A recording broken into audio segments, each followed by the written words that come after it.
Hi hello నమస్తే welcome to Suman TV. నేను మీ పవన్. ఈరోజు మనతో ఆప్షన్ ట్రేడర్ ఫన్ కుమార్ గారు ఉన్నారు. గత 15 సంవత్సరాల నుంచి స్టాక్ మార్కెట్లో ఉంటూ దాన్ని బాగా స్టడీ చేసి ఎంతోమంది యువకులకు దాన్ని టీచ్ చేశారు. సో ఈరోజు మనం ఈ ఎపిసోడ్లో ఎంతో కాంప్లికేటెడ్ అనుకుంటున్న ఆప్షన్ ట్రేడింగ్ గురించి తెలుసుకుందాం. వచ్చేసేయండి. నమస్తే అండి. నమస్తే అండి. అంటే డెరివేటివ్లో ఆప్షన్స్ ట్రేడింగ్ అనేది దాని గురించి కొంచెం మా ఆడియన్స్కి వివరంగా చెప్తారా? యాక్చువల్గా డెరివేటివ్స్ అంటే something is based on other source. అంటే దీనికి దిశానిర్దేశం, స్పెసిఫిక్ డైరెక్షన్, స్పెసిఫిక్ వాల్యూ అంటూ దీనికి ప్రత్యేకంగా ఉండదు.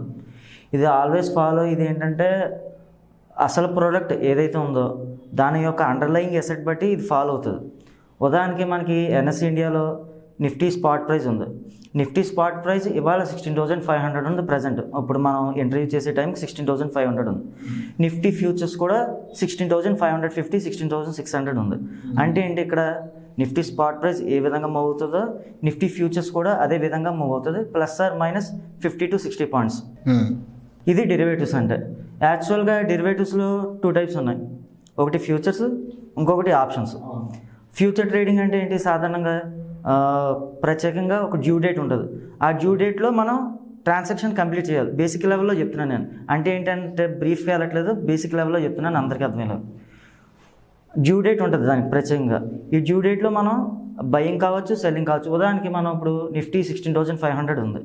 నేను ఏమైనా ఎక్స్పెక్ట్ చేస్తున్నానంటే 16,700 వరకు వెళ్తుంది అని ఎక్స్పెక్ట్ చేస్తున్నాను. రెసిస్టెన్స్ లెవెల్ అక్కడ ఉంది కాబట్టి 16,700 దాకా వెళ్తుందని ఎక్స్పెక్ట్ చేస్తున్నాను. సో నేను ఏం చేస్తాను, 16,500ది ఫ్యూచర్స్ ప్రైస్ బై చేయాలి. బై చేయాలంటే ఏంటి, ఒక సర్టైన్ డిపాజిట్ ఉంటుంది అనమాట. ఎన్ఎస్సి ఇండియా కూడా ఏదైతే రూల్స్ ఉన్నాయో ఆ రూల్స్ ప్రకారంగా ఈ బ్రోకింగ్ హౌస్ ఒక డిపాజిట్ అనేది ఫిక్స్ చేస్తారు. ఇది మనం ఈ నిఫ్టీ బై చేయాలన్నా సెల్ చేయాలన్నా ఫ్యూచర్ మార్కెట్లో. ఉదాహరణకి నిఫ్టీ ఫ్యూచర్స్ మనం బై చేయాలన్నా సెల్ చేయాలంటే ఉదాహరణకి 1,15,000 ఖర్చు అవుతుంది. ఆ 1,15,000 డిపాజిట్ చేసి మనం ఇక్కడ ఫ్యూచర్ బయింగ్ అయితే బయింగ్, ఆర్ సెల్లింగ్ అయితే సెల్లింగ్ చేస్తాం. ఇది ఫ్యూచర్ డెరివేటివ్స్ అనమాట. ఆప్షన్స్ అనేది దీనికి డిఫరెంట్. ఇది ఎట్లా అంటే, ఉదాహరణకి మనం ఏదైనా వెజిటేబుల్ మార్కెట్ కానీ లేకపోతే కూరగాయల ఫ్రూట్స్ మార్కెట్ కానీ వెళ్తాం. మనం వెళ్తున్నప్పుడు సాధారణంగా కేజీ టమాటా కానీ లేకపోతే ఫ్రూట్స్లోకి వచ్చే కేజీ డజన్ అరటిపళ్ళు కానీ ఇట్లా కొనాలనుకుంటాం. ఓ కేజీ టమాటా కొన్నాం. మనం షాప్ కీపర్ని అడిగాం, కేజీ టమాటా ఇవ్వండి అంటే మనకి ఇచ్చేసాడు.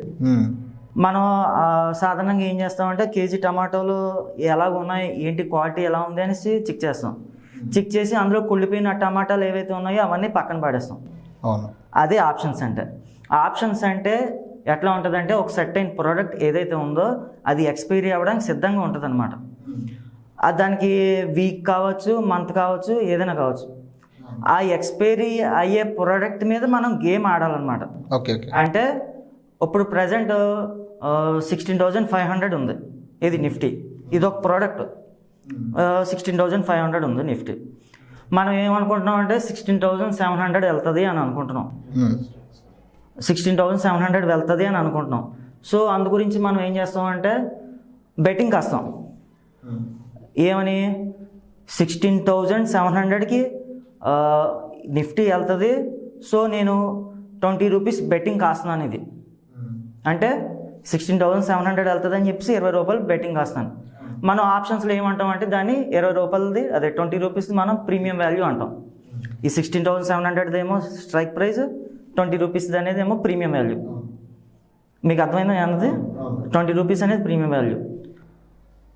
ఇప్పుడు నేను ఏదైతే బెట్టింగ్ కాసానో ఎక్స్పైరీ అంటే ఆ టమాటా పండు నథింగ్ బట్ నిఫ్టీ. ఆ టమాటా పండు కుళ్ళిపోయే లోపల నిఫ్టీ అనేది 16,800 వెళ్తే నేను ఏదైతే బెట్టింగ్ కాసానో 20 రూపీస్ది అది 100 రూపీస్ అవ్వచ్చు, 120 రూపీస్ అవ్వచ్చు. అంటే వాల్యూ పెరుగుతుంది. That is nothing but options trading అనమాట. దీంట్లో మనం బై చేయొచ్చు. అంటే బయింగ్ అంటే పెరుగుతుందని బెట్టింగ్ కాయచ్చు, లేకపోతే ఆ 20 రూపీస్ది 0 అయిపోతుంది అని చెప్పేసి కూడా మనం బెట్టింగ్ కాయచ్చు. Either whatever it may be. మనం ఎంచుకునే స్ట్రాటజీస్ బట్టి, ఎంచుకునే హెడ్జింగ్ ఆప్షన్స్ బట్టి ఉంటుంది అనమాట. ఇదే ఆప్షన్స్. అంటే డెరివేటివ్స్లో ఆప్షన్స్, ఫ్యూచర్స్ అని 2 ఆప్షన్స్ ఉన్నాయి కదా. సో ఎక్కువ మంది ఎక్కువ ఆప్షన్స్కి వస్తారు, ఎందుకు డెరివేటివ్స్కి ఎందుకు వెళ్ళరంటారు? అంటే ఉదాహరణకి ఎలాగంటే అండి, ఇప్పుడు ఫ్యూచర్స్లో మనం బై చేయాలంటే ఉదాహరణకి నిఫ్టీ ఫ్యూచర్స్లో బయింగ్ చేయాలంటే అంటే నాకెడ్గా హెడ్జింగ్ వితౌట్ హెడ్జింగ్ కాకుండా నాకెడ్గా ఫ్యూచర్స్లో బై చేయాలంటే దగ్గర దగ్గర 1,10,000 మనం పెట్టుబడి పెట్టాలి. ఇప్పుడు వచ్చే బిఎస్సి ఇప్పుడు వచ్చే ఈ ఎన్ఎస్సి రూల్స్ అలాగే సిబి రూల్స్ వల్ల ఈ మార్జిన్స్లో ఈ ప్రజెంట్ బ్రోకింగ్ హోమ్స్ అన్నీ కూడా స్ట్రాంగ్ రూల్స్ అయ్యి పెట్టి ఉన్నాయన్నమాట. ఈ 1,10,000తో పాటు ఇంకా ఎక్స్ట్రా అమౌంట్ పెట్టాలనేసి చెప్పేసి రూల్స్ అవి పెట్టినాయి. అది పక్కన పెడితే మనకి 1,10,000 పెట్టి మనం నిఫ్టీ బై చేస్తాం. 16,500లో 1,10,000 పెట్టి బై చేస్తాం విత్ హోప్స్ అది పాజిటివ్గా అయ్యి 16,800 వస్తుంది. అంటే మనకు ప్రాఫిట్ వచ్చి దగ్గర దగ్గర 15,000. అంటే 1,10,000 మనం క్యాపిటల్ పెడితే మనకి 15,000 ప్రాఫిట్ వచ్చింది. అంటే అంతా మనకి 6% ఆర్ 6 to 10% ప్రాఫిట్ అయితే వచ్చింది. మనకి పెట్టిన మార్జిన్కి 6 to 10% మార్జిన్ అయితే వచ్చింది. ఇలా కాకుండా నేను ఏం చేస్తానంటే 16,800 ఆర్ 16,700 వెళ్తుంది అని చెప్పేసి నాకు ఒక ఐడియా ఉంది. సో నేనేం చేస్తానంటే కాల్ ఆప్షన్ బెట్టింగ్ కాస్తాను అనమాట. ఎంత 30 to 40 రూపీస్ వాల్యూ పెట్టి నేను బెట్టింగ్ కాస్తాను. అదేమవుతుందంటే ఈ 16,700 నుంచి 16,500 నుంచి 16,700 వెళ్ళేసరికి ఆ 30 రూపీస్ ఆప్షన్ ఏదైతే ఉందో అది 150 రూపీస్ వెళ్తుంది. ఓకే, అంటే ఎంత ప్రాఫిట్ 30 పాయింట్స్ నుంచి 150 పాయింట్స్కి వెళ్ళడానికి ఎంత ప్రాఫిట్ ఎంత దగ్గర దగ్గర 7,000. దీన్ని నేను పెట్టిన పెట్టుబడి ఎంత 1,500 రూపీస్. 1,500 పెట్టుబడి పెడితే నాకు 15,000 ప్రాఫిట్ అయితే వచ్చింది. ఇప్పుడు రిస్క్ గురించి మాట్లాడుకుందాం. ఒకవేళ 16,500 నేను అనుకునే వాల్యూ పెరగకుండా 16,500 నుంచి 16,300 దాకా లేకపోతే 16,000 దాకా లేకపోతే 15,500 దాకా వచ్చింది. సింగిల్ డేలో పాసిబిలిటీ రావచ్చు, మన టైం బాగోకపోతే అది రావచ్చు. అంటే అప్పుడు ఏమవుతుంది, రిస్క్ మనం పెట్టిన 1,10,000లో ఆల్మోస్ట్ 50,000 పక్కకి వెళ్ళిపోద్ది. ఆటోమేటిక్గా ఏమవుతుంది 1,10,000 నుంచి 50,000కి మన క్యాపిటల్ అనేది వచ్చేస్తుంది. అప్పుడు ఆప్షన్స్ గురించి మాట్లాడుకుందాం. సిఈ నేను 30 రూపీస్ పెట్టి కొన్నాను, ఏది బై చేశాను 30 రూపీస్ పెట్టి. ఏంటి పెరుగుతుందనే వ్యూలోనే పాజిటివ్ హోప్స్తోనే 30 రూపీస్ పెట్టి బై చేశాను. 16,500 వల్ల 15,500కి వచ్చింది. అంటే దగ్గర దగ్గర 1,000 పాయింట్స్ తగ్గిపోయింది. దీనికి నాకు వచ్చే లాస్ ఎంత, ఈ 30 పాయింట్స్ జీరో అవుతుంది. అవును, అంటే అంత నాకు వచ్చే లాస్ 1,500 రూపీస్ లాస్. అవును, నేను పెట్టిన పెట్టుబడి 1,000 అయితే దానికి 1,500 రూపీస్ లాస్. అంటే అక్కడ పెట్టిన పెట్టుబడి వాల్యూ చూడండి, ఇక్కడ 1,15,000 పెడుతున్నాం, మనం ఇక్కడ 1,500 పెడుతున్నాం. సో కామన్ పీపుల్ ఎవరైతే ఉన్నారో వాళ్ళు ఏ విధంగా ఆలోచిస్తున్నారంటే నాకు ఇంతే రిస్క్ ఉంది, సో నేను ఆప్షన్స్లోకి వెళ్తే మంచిదని చెప్పేసి ఆలోచిస్తున్నారనమాట. ఇంకా ఆప్షన్ సెల్లింగ్ అని ఒకటి ఉంది, అదైతే రిస్క్, అది సింగిల్గా చేస్తే రిస్క్ అనమాట. అది అంటే 30 పాయింట్స్ పాసిబిలిటీగా జీరో అవుతుంది. ఇప్పుడు ఉదాహరణకి పాజిటివ్గా మాట్లాడుకుంటే ఇప్పుడు నేను ఏదైతే 30 పాయింట్స్ ఉన్నానో అది జీరో అవుతుంది ప్రాఫిట్. ఒకవేళ నేను అనుకునే డైరెక్షన్స్కి రాంగ్ అయిందంటే కనుక 30 పాయింట్స్ది 500 పాయింట్స్ దాకా కూడా వెళ్ళిపోద్ది. దానికి ఆప్షన్ సెల్లింగ్ సాధారణంగా 1,10,000 నుంచి 1,20,000 ఛార్జ్ చేస్తారు. అవును, ఆటోమేటిక్గా ఏంటి మార్జిన్ అనేది తగ్గిపోద్ది. సో మనం ఏం చేయాలంటే దీనికి ఆప్షన్ సెల్లింగ్తో పాటు option buying hedging concept apply చేయాలన్నమాట. అప్పుడు ఈ ఆప్షన్ సెల్లింగ్లో కూడా మనకి రిస్క్ ఉండదు. సో అందుచేత ఇప్పుడు ఏంటంటే ఈ సామాన్య ప్రజలు ఎవరైతే ఉన్నారో, సామాన్య ప్రజలు కావచ్చు, కామన్ పీపుల్ కావచ్చు, ఈ ఎంప్లాయ్మెంట్ పీపుల్ కూడా కావచ్చు, ఏంటంటే ఫ్యూచర్స్ కన్నా ఆప్షన్స్ బెస్ట్ అని చెప్పేసి ఆప్షన్స్లోకి ఇన్వెస్ట్మెంట్ అయితే పెడుతున్నారు అన్నమాట. మెయిన్ రీజన్ అయితే అది.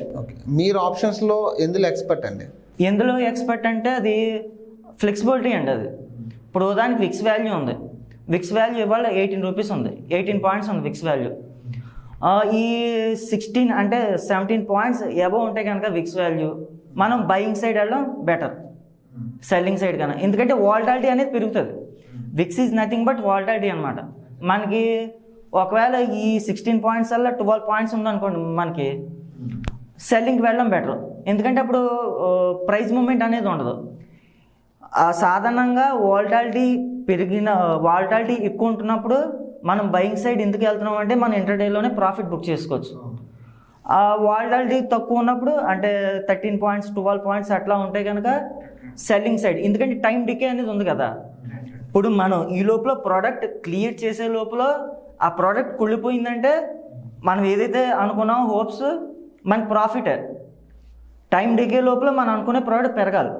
ఈ వాలటాలిటీలో ఏమవుతుందంటే మనం ఇవాళ ఏదైతే ఎక్స్పెక్ట్ చేసామంటే 16,500 నుంచి 16,700 వరకు 200 points basic up on the trend డెఫినెట్గా వస్తుంది ఇవాళ, ఎందుకంటే విక్స్ బట్టి.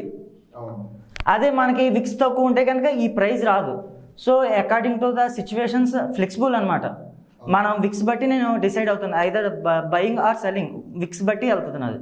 థ్యాంక్ యూ అండి, థ్యాంక్ యూ. చాలా మంచి ఇన్ఫర్మేషన్, అంటే ఆప్షన్ ట్రేడింగ్ గురించి చాలా మంచి ఇన్ఫర్మేషన్ ఇచ్చారు. సో మళ్ళీ నెక్స్ట్ ఎపిసోడ్స్లో కూడా ఇంకొంచెం ఇన్ఫర్మేషన్ డెఫినెట్గా కోరుకుంటూ థ్యాంక్ యూ ఫర్ కమింగ్ అండి. Thank you. Thank you.